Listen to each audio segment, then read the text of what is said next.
o seu conceito de Deus e tempo. Deus e tempo. Deus e tempo. Sobre a sua visão. É ali que eu tenho que... Essa e tem aquela ali também. Deus. A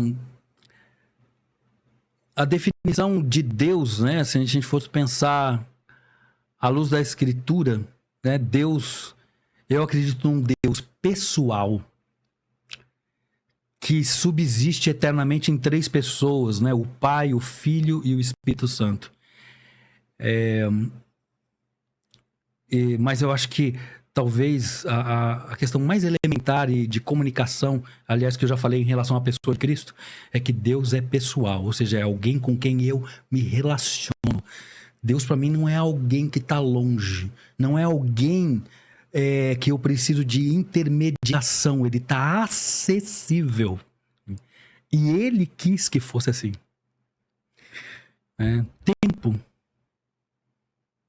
Tempo é um bem, né?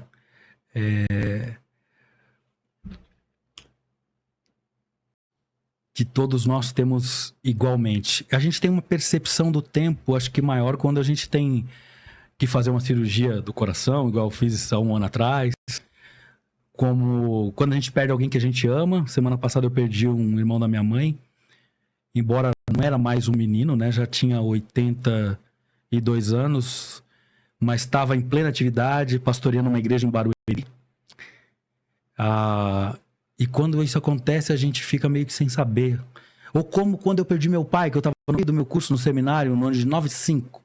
Meu pai tinha 52 anos, eu tenho 54 hoje. Quando eu fiz a cirurgia do coração, curiosamente, eu tinha exatamente a mesma idade do meu pai, mas em condições e circunstâncias completamente diferentes.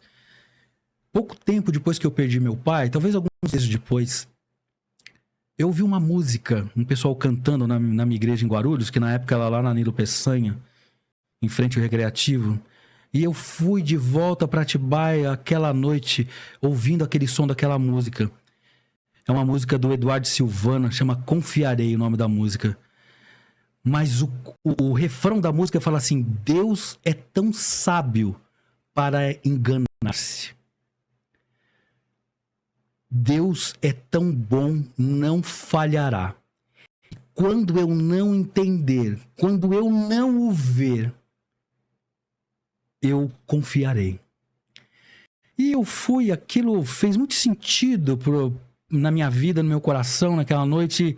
E quando eu entrei no ônibus, na rodoviária LT para ir para Atibaia aquela noite, uma moça do primeiro ano sentou do meu lado, era a Ellen Gambirásio. No trajeto de Atibaia, de São Paulo para Atibaia, ela me deu um resumo da vida dela. Ela não tinha perdido só o pai, ela já havia perdido o pai e a mãe. Em circunstâncias muito mais difíceis do que eu perdi o meu pai.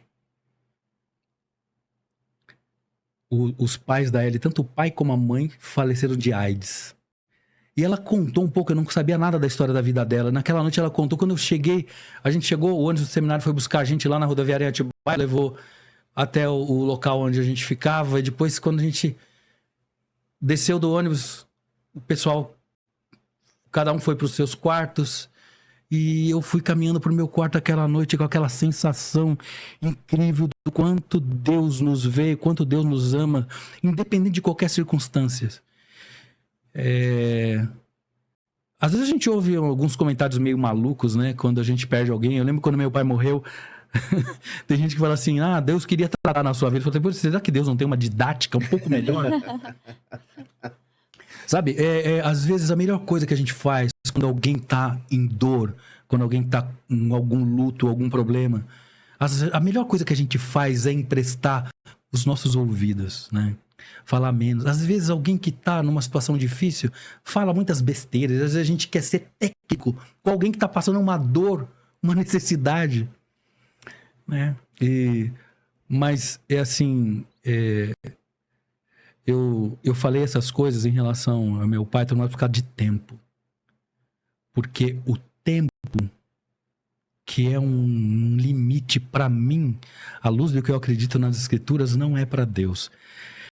Uma vez falaram para Jesus assim, em relação aos profetas, né? Jesus falou assim, porventura Deus é Deus de mortos? Porque na perspectiva de Deus e da eternidade, toda essa galera que foi antes dele, os patriarcas da nação de Israel, estão vivos diante daquilo. O tempo não é um limitador, né? Isso é maravilhoso, né? Crer nisso é extremamente extraordinário, né?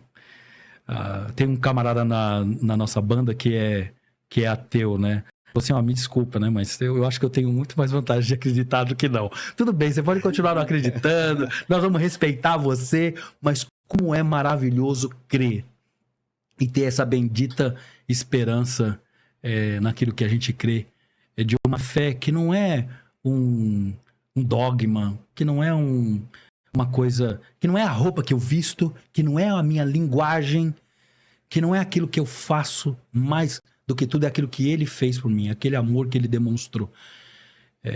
Isso é extraordinário. E que eu quero procurar viver de alguma medida para demonstrar isso com a vida para as outras pessoas, né? Acho que as pessoas estão cansadas de discurso. E eu acho que a gente não contribui quando a gente arrota superioridade, espiritualidade para as pessoas, que às vezes é só uma estética. Do tipo quando Jesus pegou e apontou para os religiosos do seu tempo e falou assim, vocês são como sepulcro caiado, né? Que Deus me livre disso, né?